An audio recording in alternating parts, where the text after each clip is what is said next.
Bonjour à tous et bienvenue sur 30 jours pour apprendre Photoshop. Présenté par James. Aujourd'hui, jour numéro 22, nous allons voir l'utilisation et le principe de fonctionnement des objets dynamiques sous Photoshop. Donc passons maintenant sur Photoshop. Voilà, donc ne soyez pas étonnés, il ne s'agit pas de nu, c'est de l'art, de l'art photographique. Voilà, donc pour ceux qui auraient l'habitude, enfin pour ceux qui auraient, l'habitude d'utiliser Photoshop, même si vous êtes novice ou ceux qui auraient quand même vu des tutos ou autres sur Photoshop, vous aurez pu constater qu'en fait l'objet dynamique se présente de la façon suivante. Donc il s'agit d'un calque avec ici un petit icône. Donc pourquoi ce nom d'objet dynamique? Donc, ce qui est dynamique est en quelque sorte en mouvement, c'est quelque chose que l'on peut modifier de façon perpétuelle, et c'est essentiellement pour ça que c'est un objet dynamique. Donc je vais vous montrer, je vais vous faire quelques exemples, notamment celui-ci avec un modèle. Donc vous voyez, j'ai mis des caches pour que ça soit un peu moins trash pour vous, déjà. Moi ça me gêne pas perso, mais bon, voilà quoi, on respecte un peu les people. Voilà. Et donc, en fait, ce sont des formes, et j'ai transformé ces formes en un calque d'objets dynamiques. Donc, si j'ai envie, par exemple, d'éditer ces formes ou de changer la couleur, je vais cliquer, double-cliquer ici, j'aurai un message qui va s'afficher. Donc, j'ai double-cliqué sur mon calque d'objets dynamiques, et là, je vois ici mes formes qui apparaissent. Donc, notamment ici, chacune à sa place sur le calque.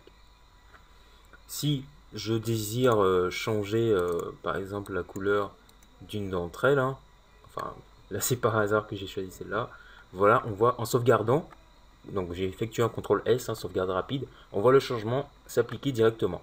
Je peux par exemple changer les points d'ancrage et tout ça. Donc en l'occurrence, ce que je peux faire, c'est déjà tout masquer, et en fait à la place de ceci, je vais faire des cœurs. Donc je vais essayer de voir où est-ce que c'est bien placé, où est-ce que c'était placé, donc à peu près ici.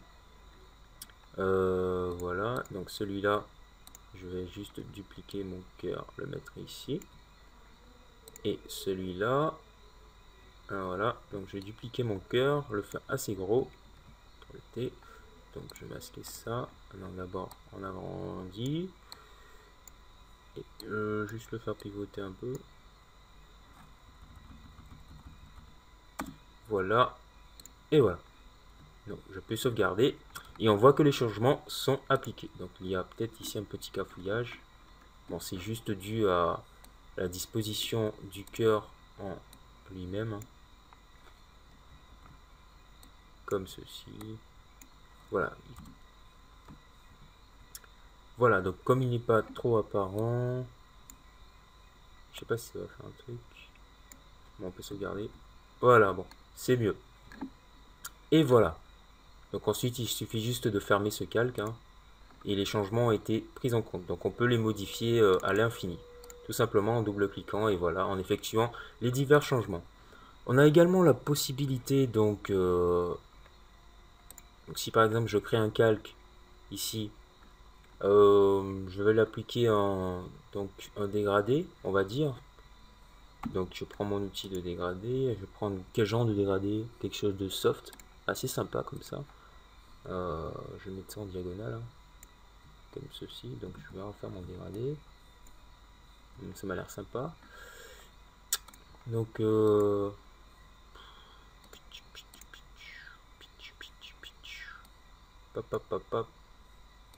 va plutôt laisser. Alors, on va mettre en lumière tamisée. Ça me fait sympa, c'est sympathique. Je vais refaire quand même. Voilà. Voilà, un peu comme ça. Comme ça. Non, pas comme ça. Voilà, comme ça. Voilà. Maintenant, je peux ajouter, donc si par exemple j'ai envie d'ajouter des points blancs ou autre, je prends ma broche, réduire la taille, des points blancs, donc j'intervertis les couleurs, hop, donc l'opacité, voilà, je fais des points blancs, point blanc, point blanc, point blanc. Voilà. Là, en fait, je peux ajouter un filtre. Donc, je vais ajouter un filtre atténuation flou gaussien. Et voilà, on voit les changements. Donc, on va mettre un flou assez important quand même, comme ceci. Et voilà. Donc, si par exemple j'ai envie de remodifier le flou, c'est assez embêtant. Je suis obligé de supprimer le calque et de refaire le changement. Donc là, je vais juste faire un CTRL Z. Et ce que je vais faire, c'est faire un clic droit pour le convertir en objet dynamique, où je vais directement dans Filtre, convertir pour les filtres dynamiques. Donc c'est la même chose. Il va se transformer en objet dynamique. Et là, je vais appliquer encore mon effet atténuation flou gaussien. Voilà. Là, ce que je constate, c'est qu'ici, je vois qu'il y a un filtre qui est appliqué et je peux le modifier. Donc l'activer ou le désactiver. Filtre flou gaussien. Donc je peux également utiliser la broche sur ce masque de fusion, voilà. Et donc là ici, ce petit icône correspond au fait que je peux modifier mon flou gaussien. Donc je double-clique dessus. Je peux changer également le mode de fusion que je peux placer sur superposition et voilà. Donc changer, voilà, comme ceci. Je peux changer le mode de fusion, je peux changer plein de choses. Je vais augmenter le rayon. On va le mettre plutôt à autre. On va lancer un peu trop là.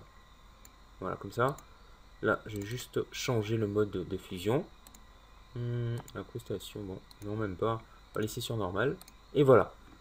Et là, j'ai mon changement qui a été appliqué. C'est tout simple, tout bête. Donc cet épisode touche à sa fin. Nous avons vu quand même l'utilisation de l'objet dynamique, comment transformer un calque en objet dynamique, comment éditer un objet dynamique quand il a un filtre ou non. Voilà.